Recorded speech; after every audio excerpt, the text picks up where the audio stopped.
much, Mr. Tassilo Brinza, for your wonderful moderation, and a very warm thank you to our panelists as well.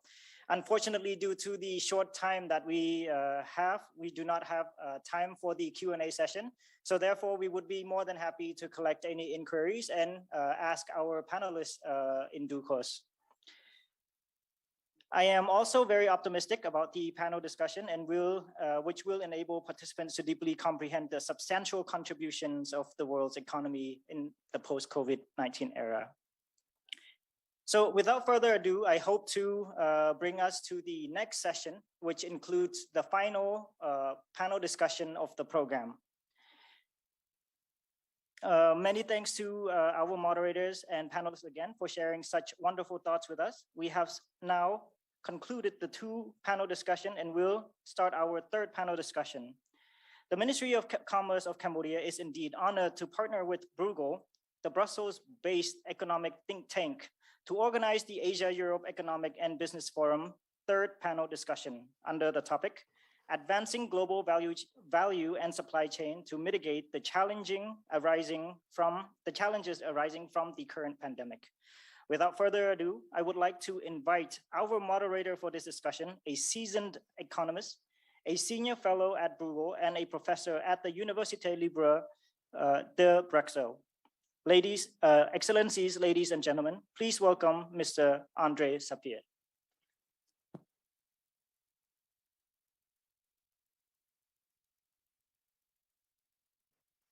Well, hello everybody.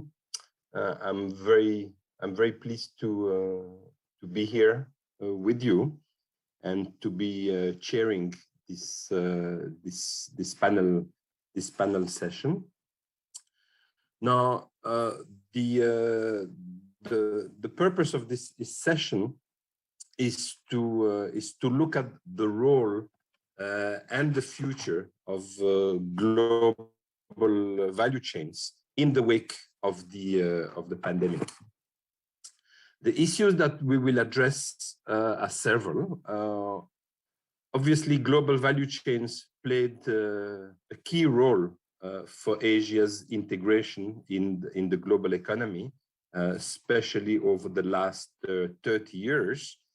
And as we will remember, we had a phase that many economists describe as a phase of hyper globalization that took place roughly from the early 1990s to the start of the global financial crisis in 2007-2008.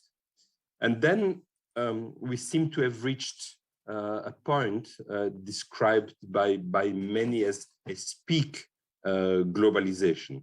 We saw that global value chains were partly disrupted already during the global financial crisis, and this started to be already then, more than 10 years ago, a discussion as to whether the global economy had entered a new phase, and whether this new phase should be called deglobalization, whether it should be called slowbalization, still globalization, but at a slower speed than what we had seen during the phase of hyper-globalization. And it was certainly a phase, what started with the global financial crisis, that was somewhat different that we had seen before. And by the time the pandemic started last year, we certainly had not really gone back to the initial sort of hyper-globalization phase, but globalization was still obviously very important, and global value chains had reoccupied their key role in the economy, especially in Asia and between Asia and other parts of the world, in particular with Europe. During the pandemic, I think what we have seen is much more severe disruption of global value chains, and much discussion, and I think a discussion which is been different in a sense between, on the one hand, I would call economists and practitioners, and on the other, politicians. And the question being whether during the pandemic last year, this year, whether global value chains have been part of the solution or part of the problem to the resilience of our economies, with I think most economists and practitioners viewing global value chains having been of great help in being able to surmount some of the economic difficulties linked to the pandemic, while I think on the political side and maybe also on the general public, there's been a less benign view of global value chains. And in a sense, I think we have entered, maybe also because of the China issue, quote unquote, that is always looming very, very large here.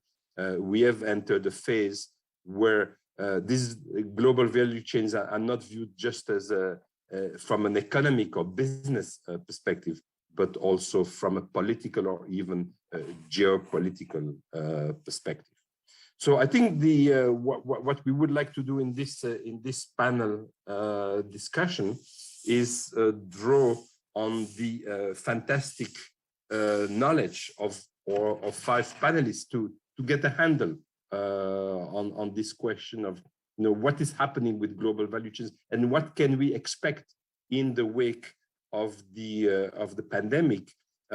Will global value chains continue to play the role that they were playing before the crisis? Are we seeing some radical changes, partly due to politics?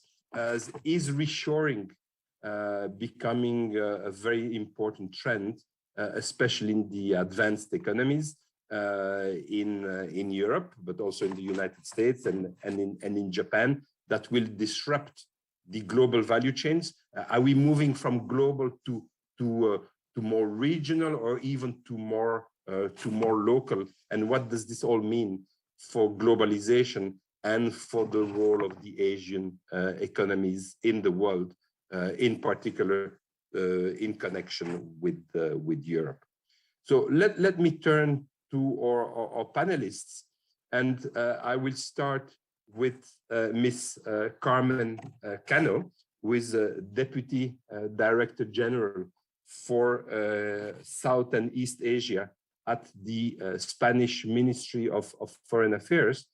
Carmen, from your perspective, which is both an economic and a political or geopolitical perspective, how do you see the issue of the relationship between Europe and Asia in the context of global value chains and globalization? Thank you, Andre, for inviting me to this panel, and good morning, everybody from Madrid. I think the last time Asia-Europe meeting took place was 3 years ago, and the world looked very different from now. In the last years, we have seen how the geostrategic center has moved from the Atlantic to the Indo-Pacific. We see here the rivalry between the big powers. Recently, the European Union has adopted the Indo-Pacific strategy with the aim of strengthening the presence, both economic and political, of the European Union in this region. You have mentioned, Andre, you have talked about deglobalization. There is also talk about decoupling, but figures tell us a different story. Asia is the center of global supply chains, international trade, and investment flows. 60% of global trade goes through Asia. For instance, 40% goes through the Malacca Straits. The stability of the region is vital for global growth, particularly in a moment that we are all trying to recover from the COVID crisis. It seems that our societies and our economies are closer than ever before. So in this context, a decoupling seems not only unwanted, but also hardly possible. However, COVID has exacerbated existing vulnerabilities, and we are coping with a crisis which is unfolding in multiple fronts: health, supply chains, logistics, and energy. As you have mentioned, distortions existed before COVID. We had trade wars, we had economic coercion, retaliatory measures used by Asian partners against Asian partners. We had political tensions both in Europe and Asia. We had political decisions creating disruptions in Europe too. Brexit, for instance, is a clear example. So all these political tensions, decisions, all these elements have brought uncertainty and bottlenecks. We also see a multilateral system which seems outdated to cope, to confront these new challenges. There are lessons learned. First, I think we should avoid that complementarity turns into uncomfortable dependence. During COVID, we found how difficult it was to purchase masks, pharmaceutical products, medical equipment at the moment that they were more urgently needed. We also saw during COVID a change of consumption habits, which is also adding pressure to supply chains like semiconductors, but also bicycle spare parts. We just finished the Glasgow COP, and we have a new framework for a green transition, which requires more cooperation, more global cooperations to match our ambitions. In Europe, there is a lot of discussion about a strategic autonomy, but we think a strategic autonomy without production facilities in vital sectors will not be feasible, and global divisions of labor are being questioned. Rare earths, for instance, is another example. There are keywords, and the most important one is diversification, because nobody puts all the eggs in the same basket. There are a lot of plurilateral negotiations going on between Europe and Asia, but these plurilateral negotiations cannot replace the multilateral framework. We need to adjust to a new normal, but this shouldn't be about protectionism, about self-reliance. History shows that the brightest moments are not the ones of autarky and isolation. And COVID also teaches important lessons regarding solidarity. We had COVAX, for instance. And it also teaches a lesson and gives an opportunity to update the multilateral institutions so that they can face these new challenges. The world is still going through a lot of unpredictability and uncertainty. Rules provide certainty. We will still need to live with COVID for some more time. Business strategies are talking about reshoring, nearshoring, onshoring, China +1 strategy. This is more easily said than done, and it will depend to which extent geopolitical disruptions can be avoided and connectivity between Asia and Europe strengthened and maintained. Thank you very much, Andre. I will stop here.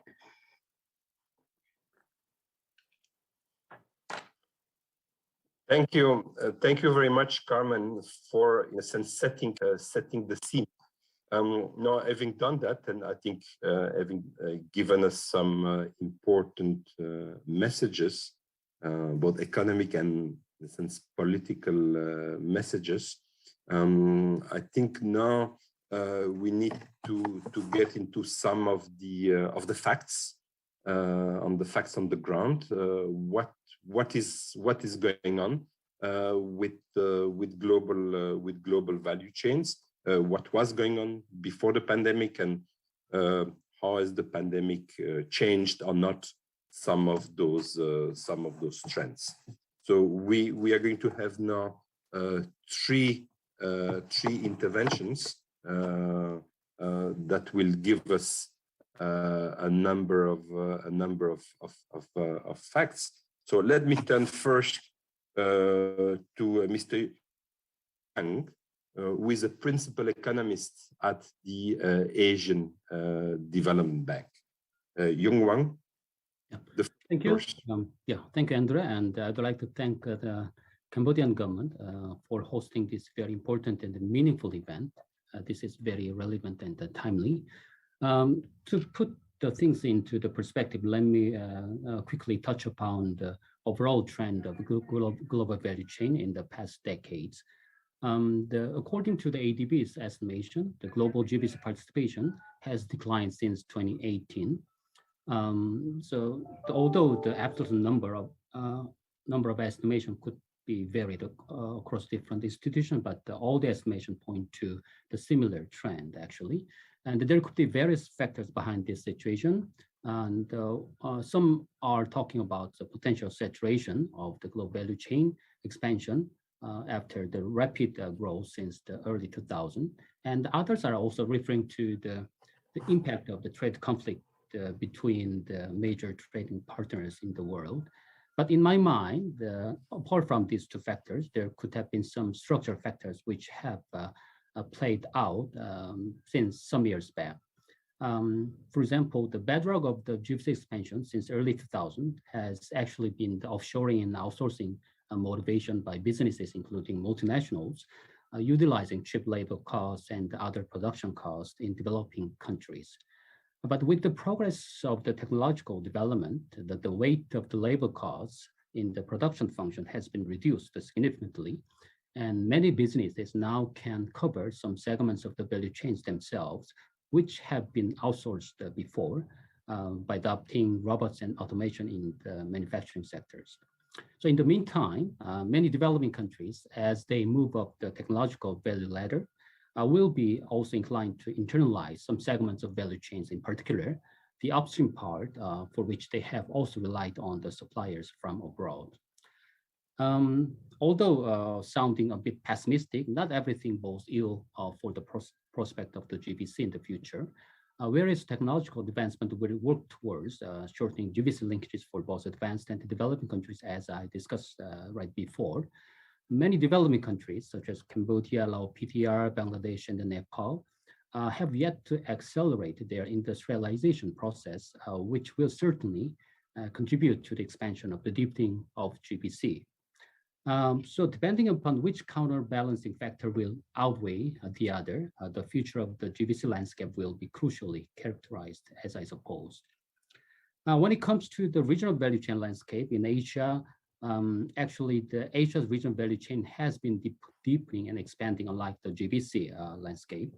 It is recently driven more by complex value chains than simple, also in high and medium tech and business services, which is actually a good sign in terms of the further sophistication of the regional value chains in the region. Post-pandemic, the future of the GBC landscape will likely diverge from the past, embracing the reshoring, nearshoring, and diversification, as was discussed briefly by the previous speaker. As for the reshoring, according to ADB's simulation exercise conducted last year, utilizing ADB's multi-regional input-output data table, the 10 to 20% of reshoring of international supply chains will lead to around the 13 to 22% of the lower international trade overall. So while the legitimate from the economic security perspectives as well as the geopolitical perspectives, reshoring certainly entails significant efficiency losses and potential harm to the global trade, as I think. Lastly, I cannot skip mentioning about China's weight in the GBC and the RBC picture. Actually, the country's contribution to GBC increased from mere 4.7% to 6% from 2000 to 2020 over the past 2 decades. In the meantime, US contribution declined from 21% to 15%, and EU's contribution has been steady at around the 35%. China's contribution to regional value chain has also doubled during the same period. So it's going to be quite difficult for us to discuss the current status and the future prospect of GBC and the RBC landscape without considering the China's significant weight in the picture. So let me stop there. Thank you very much. Thank you very much, Young Wang. I think you offered a perfect transition to our next speaker, Miss Alicia Garcia Herrero, who is both a senior fellow at Bruegel, where I'm also a senior fellow, and happy to be a colleague of Alicia. And obviously, Alicia is also the chief economist for the Asia Pacific region at the the financial services, Natixis. So Alicia, you are doing a lot of work on China, and so can you fill us in what Young One was saying, that certainly China has been a major player in Asia, in the world, on global value chains, and lots of changes taking place, also linked to geopolitics. So how do you see from a China perspective, how do you see the role and future of global value chains in the wake of the pandemic?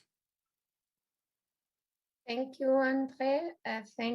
I would like to thank the organizers for this opportunity, and also from Google side to showcase our research. Andre is a very famous trade economist, so we're really, really honored from my side also to learn from his perspective on this very important topic. And I'm sure we'll have an interaction thereafter. So to get to the point, I have a few things to say, some of which might be slightly contrarian, and therefore I hope I can be clear. So the first one is that this discussion about the future of global value chain comes a little bit late in time. And what I mean to say is that a big change in the size of global value chains has already happened since 2008. In fact, any input-output table that we all use in our analysis can show very clearly that global value chains are actually shrinking. And this is not COVID. This is not the trade war. This started well before. Now, of course, the question really is why? And there, I think it is important to note that that reduction has been different or more acute in Europe as opposed to China, where there has been a little bit of reduction, but much less so. Now, why is China's reduction smaller? Because two things are happening in China. One, contributing massively to everybody else's reduction. And let me explain. When we measure global value chains, there's two factors. We economists complicated words to say this, so I will try to be very simple. One is the imports of intermediate goods for re-export. And China has literally, their imports of intermediate goods have plummeted. Not now with COVID, it's a long-term issue. Why? Because of China's moving up the ladder, because it's its own vertical integration. Now you would say, oh, that should actually show that China's participation in the value chain should be shrinking more than anybody else, yeah? If you follow my argument. Actually, no, because at the very same time, China has been, which is the second area of the measurement of global value chain, exporting intermediate goods for everybody else to re-export massively. So the net effect is that China has seen a slight reduction because it has exported the intermediate goods like nobody else. So China is a much bigger exporter of intermediate goods than final goods today, which wasn't the case before. And because China is no longer importing so many intermediate goods, we in Europe have lost more ground than they have. If you see it. Now, can this last? Because this is really the question. This is what we've seen in the last 15, 14 years. Will this last? And of course, as you can imagine, there's been in many ways the trade war, you could say, like all of the new policies in the US and Europe on resilience of the global value chain, a reaction, which of course was in a way accelerated by COVID, but we had these discussions before. So will that reaction to this reality, which some use this bottleneck approach to describe it, others talk about resilience, but the whole point is dependence on China for a number of intermediate goods for which China may produce literally 80%, say solar panels, 80% of global market share. Is that sentiment of dependence strong enough to come up with, to accept the cost we just heard of a less efficient model, which is basically partially, of course, not fully, but partially reshoring? That's, I think, the discussion here. So what I want to add, and I will finish very quickly, is that so far, when one looks at the data since COVID, we don't see it because China's exports have ballooned. Quite the opposite. We don't yet have enough data, input output data, to argue that this is true on the value chain side. Okay, so we don't really know. But I would argue so far the evidence is not very clear. Now, I would not stop there and say it will not happen. That's what I want to add, and final word, because I think these changes are not linear. It takes, so first of all, there's been issues with nearshoring, yeah? The example of Vietnam, lockdowns, companies actually moving back to China. There's been disappointments on that tryout, whether it was reshoring or nearshoring, but the structural trends are there. I don't think any country in the world, let alone the US or Europe, will really be able to develop an industry, say electric vehicles, with 65% of components of batteries produced in China. I just don't think that can happen. So to me, it will be a mixture of reshoring, nearshoring, automation, you name it. And that's not the end of time of anything like that, because China's market is humongous. But I think that balance will be different than what we have today. A post-COVID balance is just too tilted towards dependence on certain specific key components of the value chain. And I don't think that will last forever. That's all from my side. Thank you, Alicia. I think also very important that you put the pandemic in a longer perspective, and I think that indeed we cannot understand or try to project what will happen after the pandemic without understanding also what was happening already before the pandemic. So trends had already changed before, and I think we need to appreciate that very much in order to try to project into the future with the usual caveats. Now let me move to our next panelist, Tetsuya Watanabe, a very well-known Japanese economist. It's a think tank in Japan, and very much involved with the understanding of the global economy. And Tetsuya is also a visiting professor at the University of Tokyo. So Tetsuya, from your perspective, how do you see the issue of global value chains in the wake of the pandemic?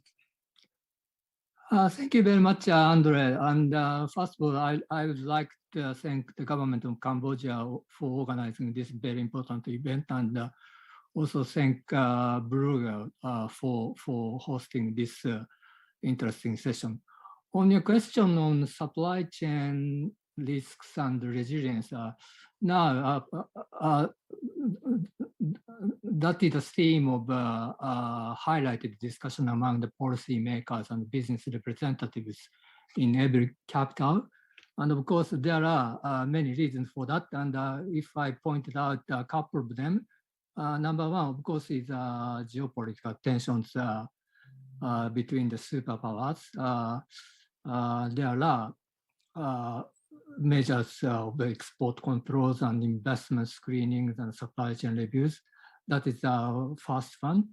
And the second reason for this is, of course, disruption by COVID-19. For example, Japanese auto factories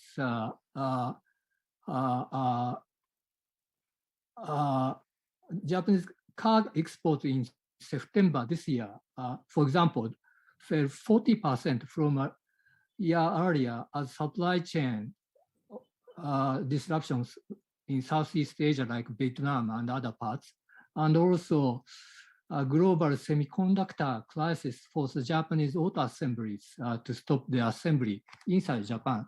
That is showcasing how our supply chain is closely connected within this region, Japan, China, and also some part of Southeast Asia, including Cambodia. And that is number two. And also there is a element of enhanced awareness of consumers, in particular on CO2 emission and environment impact. And there are many discussions about greenness of the supply chain. So many global brand companies, including Japanese companies, are now focusing on checking how their supply chain from this end to that end are green or not. So it is a very dynamic change surrounding our supply chain. And I like to touch upon the second issue is how our economic engagement is deepening. And for example, Japanese, if I can take a Japanese example, our export destination is number one is China. It's our over the 20% of our export is destined to China, and number two is United States, and ASEAN is follows as our export destination. If you look at the Japanese overseas FDI stock, we have huge asset in US and huge asset in China and the EU and ASEAN. So our economy is very closely linked, and our supply chain is very much interdependent. And if we talk about the supply chain, we just not only focusing on goods, but since we are living in the digital age, we have to look at how our digital technology are transforming our supply chains. And so it's a balance between the regulation of tech companies, like how we can facilitate the data flow, but on the other hand, we have antitrust concerns. Also, we need to protect public safety and the citizens' privacy and data security, etc. So if when we discuss the supply chain, we also have to discuss how we can address and facilitate the supply chain, and also address some challenges coming from the digital age. And lastly, if I can introduce what is happening in Asia Pacific in terms of trade arrangement. In a previous session, in the session 2, panelists are discussing how we can revive the spirit of multilateralism in the age of geopolitical tensions. In the Asia Pacific, RCEP will come into force early next January, and certainly RCEP will connect the regional value chain, providing accumulation of customer rules. And also CPTPP, members of the CPTPP countries are now negotiating accession talk with United Kingdom. So now CPTPP is go beyond the geographical boundary, and also China applied formally applied to joining the CPTPP this September. So many things are happening in terms of the regional trade arrangement in the Asia Pacific, and we'll see how various and evolving regional architecture will provide us supply chain efficiencies and supply chain resilience. So it will certainly have an impact on the supply chain issues. Let me stop here. Thank you, Andre. Thank you very much, Tetsuya. I think for adding a number of important perspectives, including your last point, to which I would like to come back in our discussion about CPTPP and RCEP that was already mentioned by previous speakers, and that I think we very much need to understand what is their role in promoting global or regional value chains. So before we get into the discussion, I think it's very important now that we turn to our fifth panelist, who will bring in the practical dimension, the dimension on the grounds. We have with us Luca Silippo, who is a chief economist at Geodis, and Geodis is a very important company involved in logistics and supply chain. So Luca, we have heard from economists giving us sort of a macro economic perspective on what's going on with global value chains and how the pandemic is affecting global value chains. From your perspective, a more practical, perhaps a more microeconomic perspective, what are the trends that you are observing, and what are you making out of those trends as far as the future, not necessarily the future in 50 years, but sort of in the next, let's say, 5 years? How do you see the situation on the ground, as it were? You're muted. Luca, you seem to be muted. We are not hearing you. Sorry. Can you hear me now? Yes. Thank you, Andre. Thank you to all the organizers of this very good event. And actually, it's nice to be called in for giving the practical side, because having been a bank economist for all my life, I was never practical. I was always the thinking high kind of guy.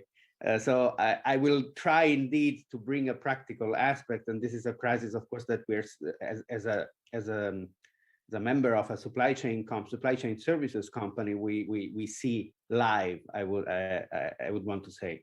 I think that I mean, to put this crisis into a correct context, we should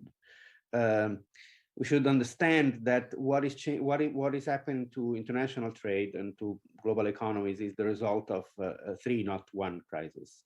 And I assume that COVID crisis is a kind of a fourth one that, in my opinion, should not change dramatically structurally what has already been starting happening in international value chain, as Alicia already mentioned. So the first crisis is, of course, a supply side crisis, which we are as supply chain services deeply inside. Well, you have to understand that what we had in terms of supply was addressing a world that was growing by 4%, not by 6%, and even more. So the question is, would this growth, economic growth, persist? And of course, the answer is no. And so the kind of the first crisis, which is the supply crisis, especially on supply chain and also partly on energy, should be resolved quite quickly, but will have a lasting impact on supply chain. The second crisis is, of course, what we have been talking until now, which is the changes in this globalization 1.0, which are very interesting. And I very much agree with Alicia with this back and forth of companies out and in again from China, in this kind of disappointment, because they noticed that risks, aside from political risk, maybe the balance of risk was not changing much. And also, of course, there are some products for which switching countries for companies who are our clients is very, very difficult because of inherent reason to the supply chain. Capital intensity is one, of course. So this is a much more kind of medium-term crisis, and we still don't know, right? I think that I'm not the only one who doesn't really know what is happening. In the China-US trade has increased by 10% approximately in volume this year. Yes, it was a catch up with 2019, but with 2020. But is it also partly a catch up with respect to 2018 and 2019? This we don't know yet. We have to wait and see.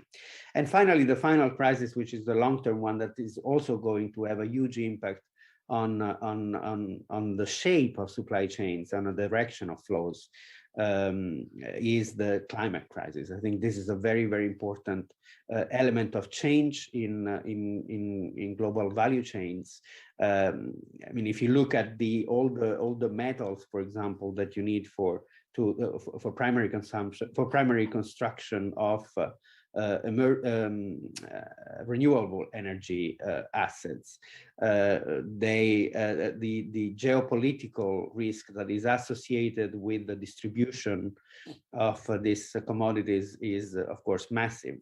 And I want to stop with maybe the most important element that would change supply chain, which is something that we see every day by speaking with our clients, which is this sudden need for risk management, for the risk management of the supply chain. And until maybe last year or 2 years ago, probably, companies were not thinking as a supply chain risk, as a material risk.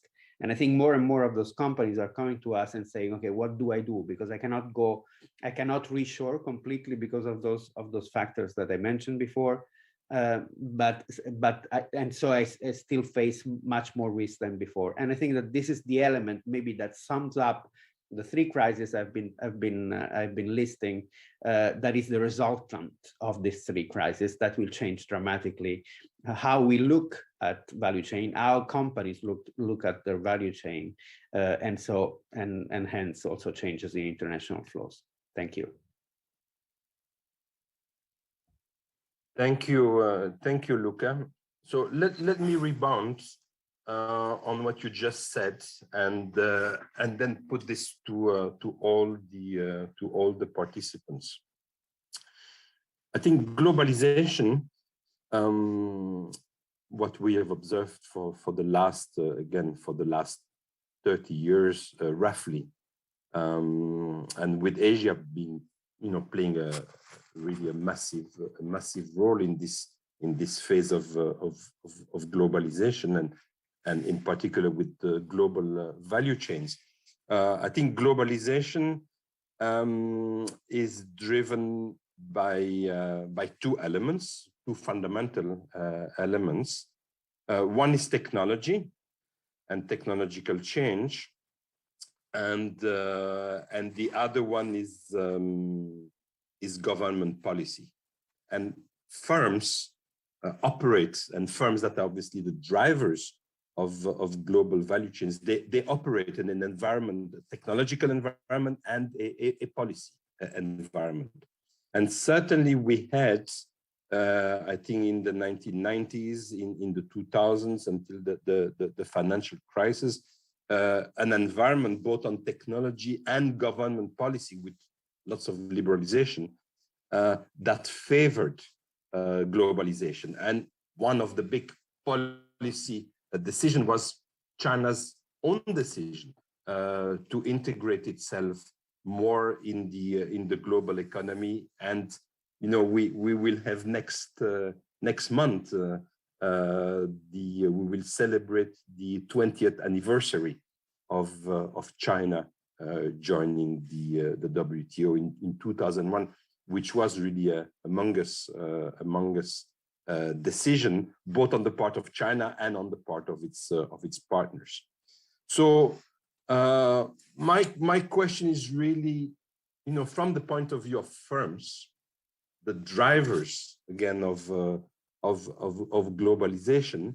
If you look at those two elements of technology and government policy, what are we of what's coming? On the side of technology, okay, we know digital technologies and very rapid changes there.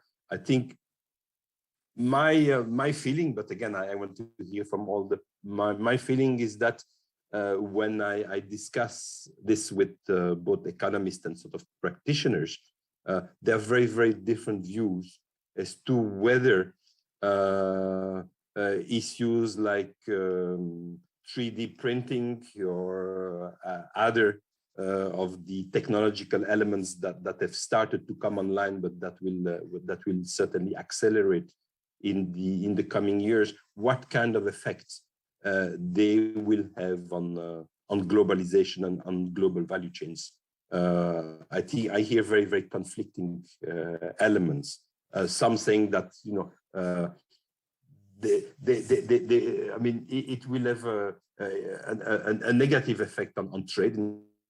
We will produce much more locally, and therefore there will be less international trade. Others are anticipating exactly the opposite, based on sort of the same technological development.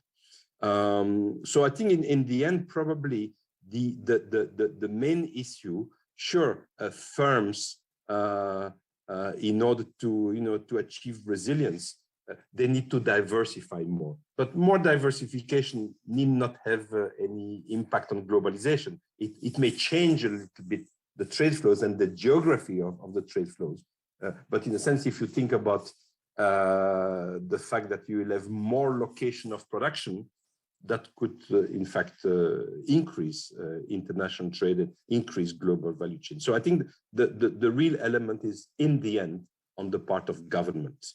And on the part of government, I think there are two words that I heard in. I think we need to dig deeper into. One is autonomy, reshoring, all of those elements. Something that we hear in Europe, something that we hear in the United States, something that we hear also in China.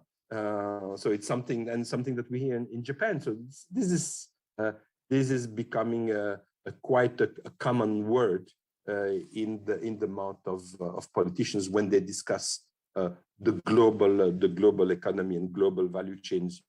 They need to have more autonomy. And there, my question is to you. Sure, there are all of the discussions about semiconductors. And you don't find any government, whether it's in Japan, whether it's in Europe, whether it's in the United States, whether it's in China, by the way, that doesn't say that we need to have greater autonomy in terms of semiconductors. So is this issue in terms of the global value chain, in terms of autonomy, is the situation of semiconductor, is it a very specific issue to semiconductor, viewed as a strategic product, or is it a broader trend, of which the semiconductor is maybe the most advanced one, but it's sort of the autonomy element is generalizing. Carmen was the feeling that we can manage both globalization and autonomy, but I want to push you all a bit on that. And the other issue is green, is climate change, something that many of you have also mentioned, that Luca mentioned at the end of his intervention, but I think everybody did. That's also linked to public policy, to government. Clearly, we need to price better CO2 emissions, and I think that's incumbent upon all countries. And the fact that governments are finally getting into this, what kind of implication does it have also in terms of global value chain? So I would sort of stay away in our discussion about the technology, because I think there is very hard to imagine what will happen, good, bad, for global value chains with the 3D printing. But it's about government policy, about the environment in which firms are operating, and the rules that governments are setting with respect to autonomy and with respect to climate change. What do you make out of those change of government policies that we are seeing and that are probably being accelerated through the pandemic? What do you think will be the impact on global value chains, and in particular between Europe and China? So let me go back to each of the 5 panelists and focusing on those 2 issues, climate and autonomy, and the impact on firms, the drivers of global value chains. So Carmen, first to you.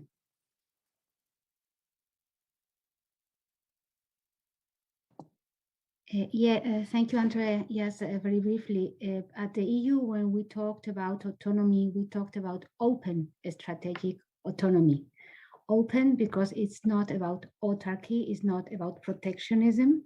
Strategic because, as I said before, in order to be autonomous, you need at least to give a thought to your strategic global supply channels. You mentioned semiconductors. Well, in Europe, we have the research, we have the capabilities. So that's why should we accept to develop, let's say, the less sophisticated, the less advanced semiconductors, and let the most advanced ones to be developed somewhere else? So that's maybe one question, which will also imply an effort, because obviously we need to make extra effort to fuel that kind of research. And we understand, yes, apart from the issue of semiconductors that I referred to because you mentioned it, the strategic autonomy is about deciding from whom you want to depend and when. And it's not only about security, it's also about trade, it's also about economy, it's also about supply chains. So it's really a very big word and a very big issue that I insist it's open. So the European Union is the most open market in the world, and it will remain so. But there are lessons learned, as I have mentioned before, coming from COVID, coming even much before that, as Alicia mentioned, and we need to adapt, and we need to recalibrate our options, including our industrialization options.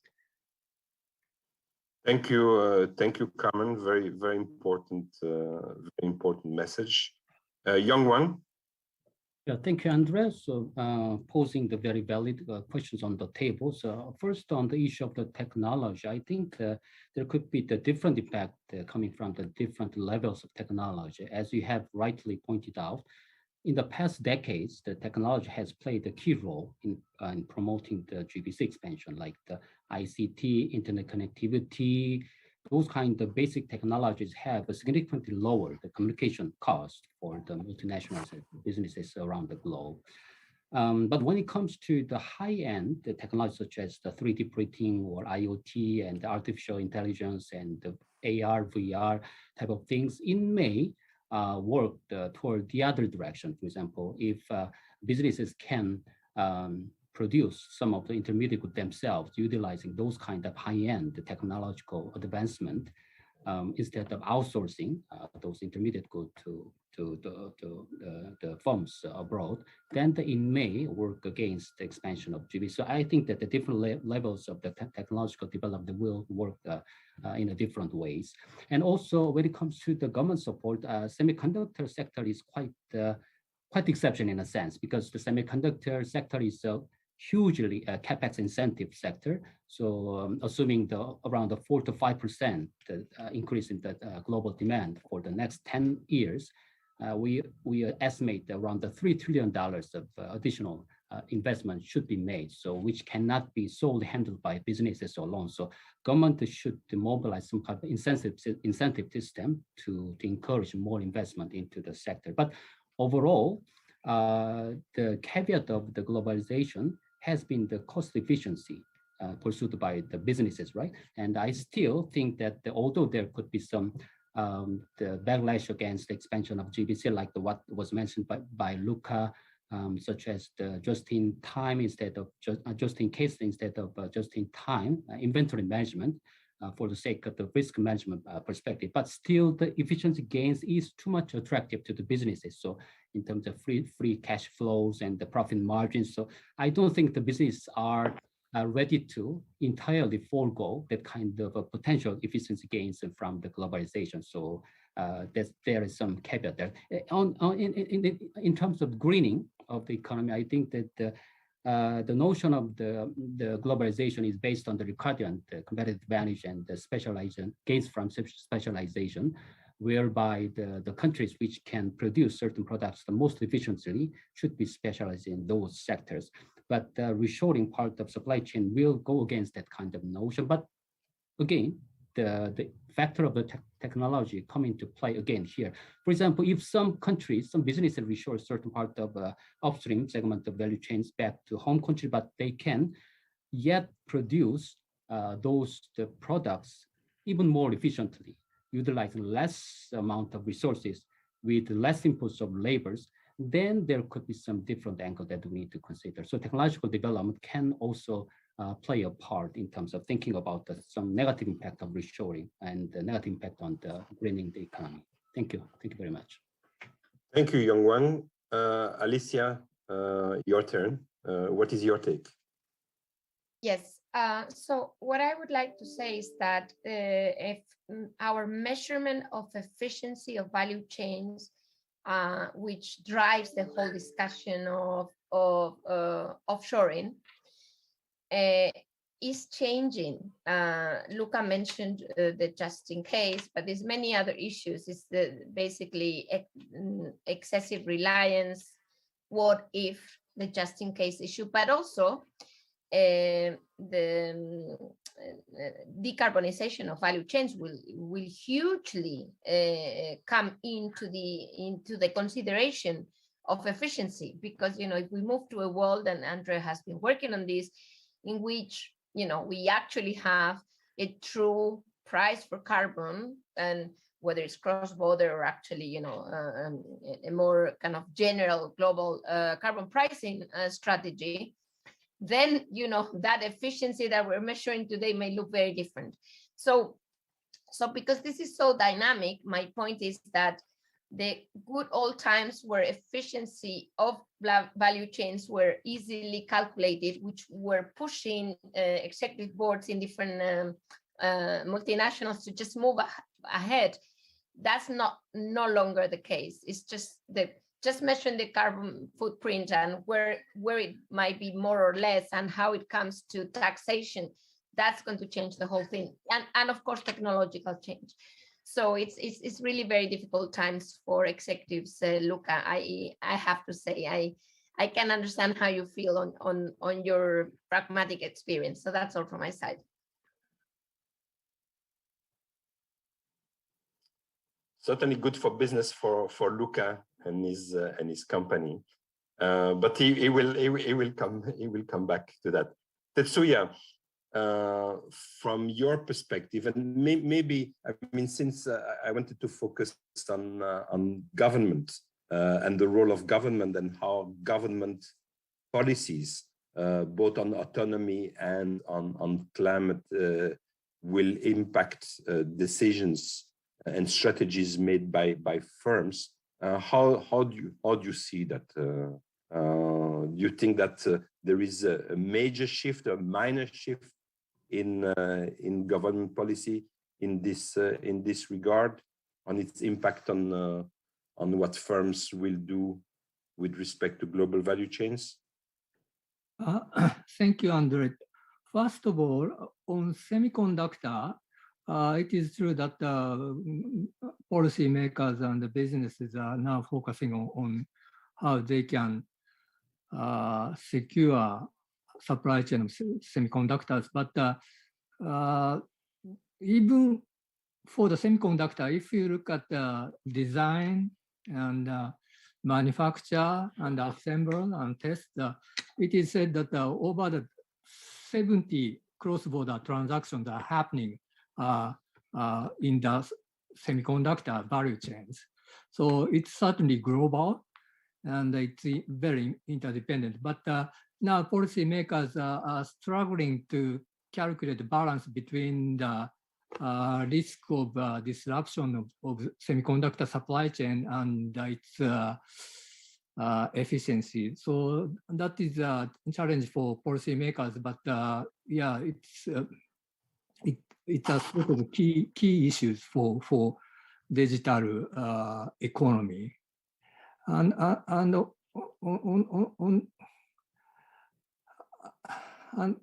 even this sort of new environment, we need government should provide predictability and transparency for their business activities. So in that case, rule making in the trade area is still very important, and how the challenge is how we can engage governments in that kind of rule making and providing predictability and transparency. Thank you. Thank you, Suya. Thank you. So we are running a little bit out of time. Luca, the last words before I give my conclusion are yours. How is government policy going to change your business?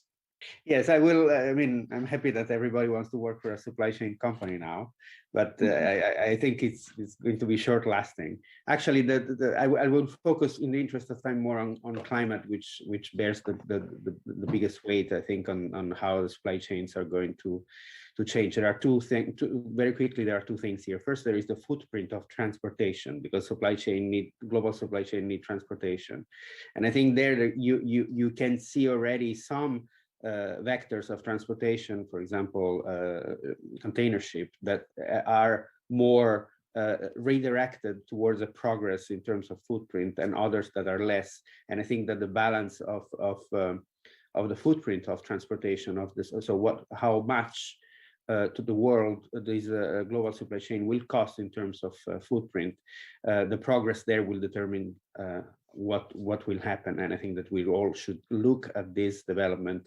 because global value chains depend on also an improvement in the footprint of transportation. The second thing is an opportunity. I mentioned before new supply chain that are being created because of new production and the increase in investment in everything that is green, and then renewable energy, but electrification, construction materials, and so forth. I think that this we have to look at this with hope that the global supply chain will stay in place, maybe less risky and with more advanced risk management. But I think that these are really worth, this new supply chain are really worth looking at. And by the way, if you look at this supply chain, then I don't think that the world will be less dependent on China. Quite the opposite. Alicia mentioned the share of the solar panel that are produced by China, but also if you look at materials, as I said before, China will have a clear role to play in this transition towards more sustainable economies. Thank you very much, Luca. So let me now hand back to the Cambodian presidency, and first thank them for partnering with us here at Bruegel in Brussels in organizing this extremely interesting session, and also for asking me to chair this discussion. I really enjoyed the contribution from all of 5 fantastic panelists. I hope that this was very helpful to the audience to understand better, not only what is going on right now with global value chains, but to put that in perspective and to have an understanding, or maybe a better understanding, of where we are headed to. So let me hand this back to the Cambodian presidency again, thanking them for organizing not just this panel, but this entire great conference. Thank you very much to everybody, and see you soon, I hope. Bye bye.